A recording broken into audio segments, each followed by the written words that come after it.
ನಮ್ಮ Sahyadri news channel ಅನ್ನು YouTube, Facebook ಹಾಗೂ ಇನ್ಸ್ಟಾಗ್ರಾಂನಲ್ಲಿ ನೋಡಿ. ಸಬ್ಸ್ಕ್ರೈಬ್, ಲೈಕ್ ಮತ್ತು ಶೇರ್ ಮಾಡಿ ಪ್ರೋತ್ಸಾಹಿಸಿ. ಇವ್ರು ಯಾವುದೋ ಒಂದು ಸಂಸ್ಥೆ ನೋಡಿಕೊಂಡು ಆ ಫುಡ್ ಡಿಪಾರ್ಟ್ಮೆಂಟ್ ಚೆಕ್ ಮಾಡಿ ಪ್ರಸಾದ ಕೊಡ್ಬೇಕಂತೆ. ಹೋಬರಪ್ಪ, ಇಡೀ ಕರ್ನಾಟಕದಲ್ಲಿ ಲಕ್ಷಾಂತರ ಗಣಪತಿಗಳು ಇಟ್ಟಿದ್ದಾರೆ, ಎಲ್ಲ ಕಡೆ ಅನ್ನ ಸಂತರ್ಪಣೆ ಮಾಡ್ತಿದ್ದಾರೆ. ಇವ್ರಿಗೆ ಕಾಮನ್ ಸೆನ್ಸ್ ಇದೆ ಅಂದ್ರೆ ಈ ಸರ್ಕಾರ ಜ್ಞಾನವೇ ಇಲ್ಲ.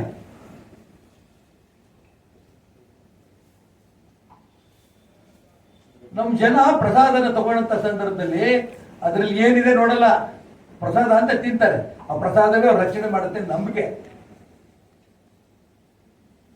ಮುಸಲ್ಮಾನ ಹಬ್ಬದಲ್ಲಿ, ರಂಜಾನಲ್ಲಿ, ಬೇರೆ ಬೇರೆದಲ್ಲಿ ಬಿರಿಯಾನಿ ತಿಂತಿರ್ತಾರಲ್ಲ, ಅಡ್ಡ ಹೋಗ್ತೀರಾ ನೀವು?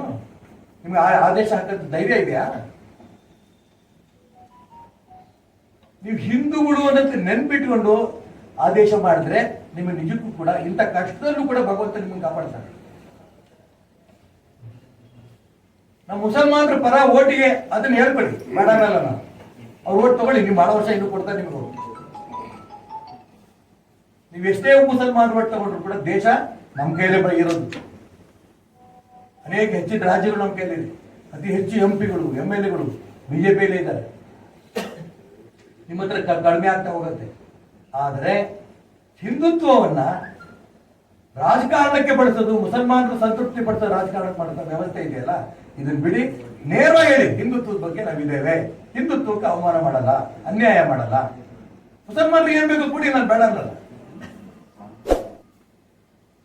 ಪಾಪ ರಾಧಾಕೃಷ್ಣ ಪ್ರಶಸ್ತಿನ ನೀವು ತಲೆ ಹಿಡಿತೀರಿ ಅಂತಂದ್ರೆ ಯಾವ ನ್ಯಾಯ ಇದು?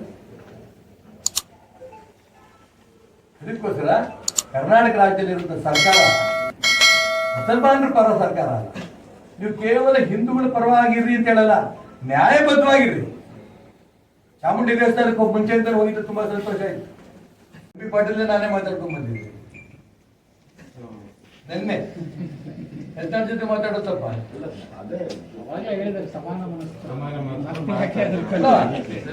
ಸಿದ್ದರಾಮಯ್ಯ ನಾವು ಒಟ್ಟೊಟ್ಟಿಗೆ ಊಟ ಮಾಡ್ತಿದ್ವಿ, ಗೊತ್ತಾ ನಿಮ್ಗೆ? ಅವು ಸ್ವಲ್ಪ ಜಗಳ ಮಾಡ್ಕೊಂಡ್ ಬಂದು ಊಟಕ್ಕೆ ಒಟ್ಟಿಗೆ ಕೂರ್ತಿದ್ವಿ. ಸ್ನೇಹಕ್ಕೂ ರಾಜಕಾರಣಕ್ಕೂ ಏನೂ ಸಂಬಂಧ ಇಲ್ಲ. ಯತ್ನಾಳ್ ಹಿಂದೂ ಹುಲಿ, ಅವನ ಜೊತೆ ನನ್ನ ಸ್ನೇಹ ಇದ್ರಿ, ಯಾರ ಜೊತೆ ಇಟ್ಕೊಂಡ್ರಿ? ಬಂದಿರೋದು CM ರೇಸ್ ನಲ್ಲಿ ಮುಖ್ಯಮಂತ್ರಿ ಸಿದ್ದರಾಮಯ್ಯ ಬಿಟ್ಟು 235 ಜನನು ಹೋಗ್ಲಿಲ್ಲ, ಅದೇ ಅಭ್ಯಂತರ ಇಲ್ಲ.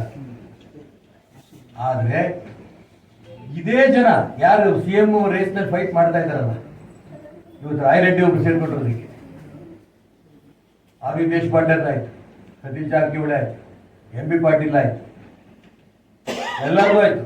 ನಾನು ಪಟ್ಟಿ ಹೇಳ್ತಾ ಹೋದ್ರೆ ಎಲೆಕ್ಷನ್ ವೋಟರ್ ಲಿಸ್ಟ್ ತರ ಆಗತ್ತೆ. ಅಷ್ಟು ಜನ ಕೇಳ್ತಿದ್ದಾರೆ. ಇವ್ರು ಅಷ್ಟು ಜನ ಹೇಳ್ತಿರೋದೇನು? ನಾವು ಸಿದ್ದರಾಮಯ್ಯ ಬೆಂಬಲಕ್ಕೆ ನಿಂತ್ಕೊಂಡಿದ್ದೇವೆ. ಇಲ್ಲಿ ಬೆಂಬಲ, ಮುಖ್ಯಮಂತ್ರಿ ಸ್ಥಾನದ ಮೇಲೆ ಹಂಬಲ. ನಾಟಕ ಯಾಕೆ ಆಡ್ತೀರಿ? ಮೊದಲನೇದಾಗಿ ಮುಖ್ಯಮಂತ್ರಿಗಳು ಯಾವತ್ತೂ ಹೇಳ್ತಾ ಇದ್ರು, ನ್ಯಾಯಾಲಯದ ತೀರ್ಪಿಗೆ ನಾವು ಬದ್ಧ. ಈಗ ಹೇಳ್ತಿದ್ದಾರೆ ಅವರವರ ಬೆಂಬಲಿಗರು, ಯಾವ ಕಾರಣಕ್ಕೂ ರಾಜೀನಾಮೆ ಸಿದ್ದರಾಮಯ್ಯ ಕೊಡಲ್ಲ. ಒಂದು ನಿಮಿಷ ಮುಖ್ಯಮಂತ್ರಿ ಆಗೋರು ಮುಂದುವರೆಗೆ ಅವ್ರಿಗೆ ಅಧಿಕಾರ ಇಲ್ಲ. ನ್ಯಾಯಾಲಯದ ತೀರ್ಪಿಗೆ ಬೆಲೆ ಕೊಡಲ್ಲ ಅಂತಂದ್ರೆ ಸಂವಿಧಾನಬದ್ಧವಾಗಿ ಓದ್ ತಗೊಂಡಂತ ಮುಖ್ಯಮಂತ್ರಿ ಸಂವಿಧಾನಕ್ಕೆ ಮಾಡುವಂತ ಅಪಮಾನ ಇದು. ತೀರ್ಪೇನ್ ಬಂದ್ರು ಅದಕ್ಕೆ ನಾನು ಬದ್ಧ ಹೇಳ್ಬೇಕಿತ್ತು ನ್ಯಾಯವಾಗಿ. ಅದು ಬಿಟ್ಟು ಇವ್ರು ಇಮ್ಮಿಡಿಯೇಟ್ ಆಗಿ ಈ ರೀತಿ ಹೇಳಿಕೆ ಕೊಟ್ರೆ ಕಾನೂನನ್ನು ಗೌರವಿಸಬೇಡಿ ಅಂತ ಅಂದ್ಕೊಂಡು ನೇರವಾಗಿ ಹೇಳ್ದಂಗಾಯ್ತು. ಜಾರ್ಜ್ ಮೇಲೆ ಆಪಾದನೆ ಬಂತು. ಅವರ ಆಗಿನ ಮಂತ್ರಿಮಂಡಲ ಇದ್ದಂತ ಜಾರ್ಜ್ ಅವರು ಗೃಹ ಮಂತ್ರಿಗಳು, ಗಣಪತಿ ಕೇಸ್ ಅಲ್ವಾ, ಗಣಪತಿ ಕೇಸ್. ಗಣಪತಿ ಕೇಸಲ್ಲಿ ಜಾರ್ಜ್ ರಾಜೀನಾಮೆ ತಗೊಂಡ್ರು. ನನ್ನ ಕೇಸಲ್ಲಿ ನಾನು ಕೂಡ ರಾಜೀನಾಮೆ ಕೊಟ್ಟೆ. ನನ್ನ ಪರವಾಗೂ ಕ್ಲೀನ್ ಚಿಟ್ ಸಿಕ್ತು, ಜಾರ್ಜ್ಗೂ ಕ್ಲೀನ್ ಚಿಟ್ ಸಿಕ್ತು. ಜಾರ್ಜ್ಗೆ ಆ ಪಕ್ಷದ ಮಂತ್ರಿ ಮಾಡಿದ್ರು, ಮರು ನೇಮಕ ಮಾಡ್ಕೊಂಡ್ರು. ನಮ್ಮ ನಾಯಕರುಗಳು ನನಗೆ ಮಾಡಿಕೊಟ್ಟಿಲ್ಲ, ನಾನು ಅದ್ರ ಬಗ್ಗೆ ಹೋಗಿ ಪ್ರಸ್ತಾಪ ಮಾಡಕ್ ಹೋಗಲ್ಲ. 6 ಸೀಟ್ ಖಾಲಿ ಇದ್ರು ಮಾಡ್ಕೊಡ್ಲಿಲ್ಲ.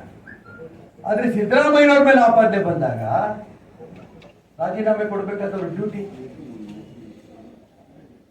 ತೀರ್ಪು ಬಂದ್ರು ಯಾವುದೇ ಪರಿಸ್ಥಿತಿ ಬಂದ್ರು ರಾಜೀನಾಮೆ ಕೊಡಲ್ಲ ಅಂತಂದ್ರೆ ಜಾರ್ಜ್ ಒಂದು ಕಾನೂನು, ಈಶ್ವರಪ್ಪನ ಒಂದು ಕಾನೂನು, ಸಿದ್ದರಾಮಯ್ಯನ ಒಂದು ಕಾನೂನು ಕರ್ನಾಟಕ ರಾಜ್ಯದಲ್ಲಿ ಇದೆಯಾ ಅಥವಾ ದೇಶದಲ್ಲಿ ಇದೆಯೋ?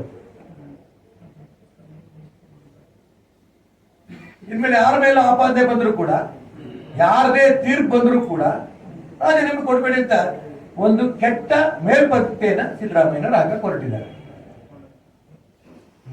ಮೈಸೂರಿನ ಈ ಮೂಡಾದಲ್ಲಿ 252 ಎಕರೆಗೆ 52 ಎಕರೆ 10 ಗುಂಟೆಗೆ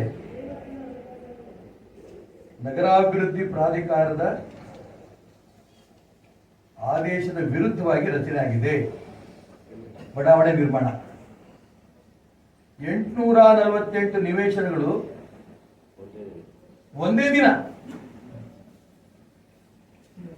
ಆಯುಕ್ತರು ಹೇಳ್ತಾ ಇದ್ದಾರೆ ಹೈಕೋರ್ಟ್ ನಲ್ಲಿ ವ್ಯಾಜ್ಯ ಇದೆ, ಹಂಚ್ಕೂಡ್ದು ಅನ್ನಂತ ಆದೇಶ ಇದೆ ಅಂತ ಇದ್ರೂ ಕೂಡ 848 ನಿವೇಶನ ಒಂದೇ ದಿನ ಹಂಚಿದ್ದಾರೆ.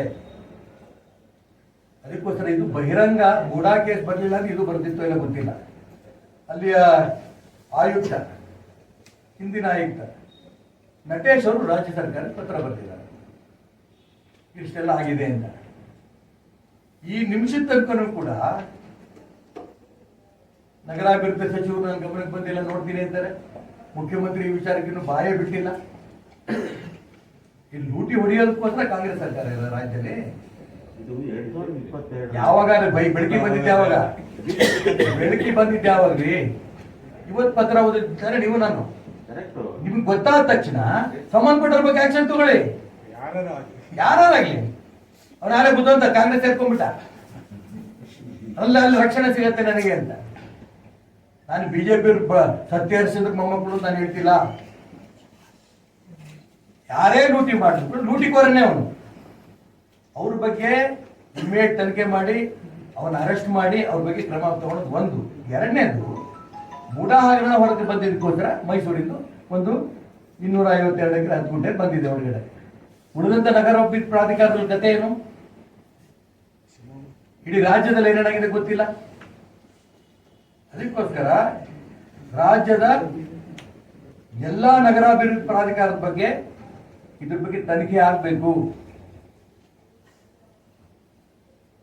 ಇಲ್ಲ ಅಂದ್ರೆ ಅದು ಬರೀ ಮೈಸೂರಿಗೆ ಸೀಮಿತ ಆಗ್ಬಿಡುತ್ತೆ.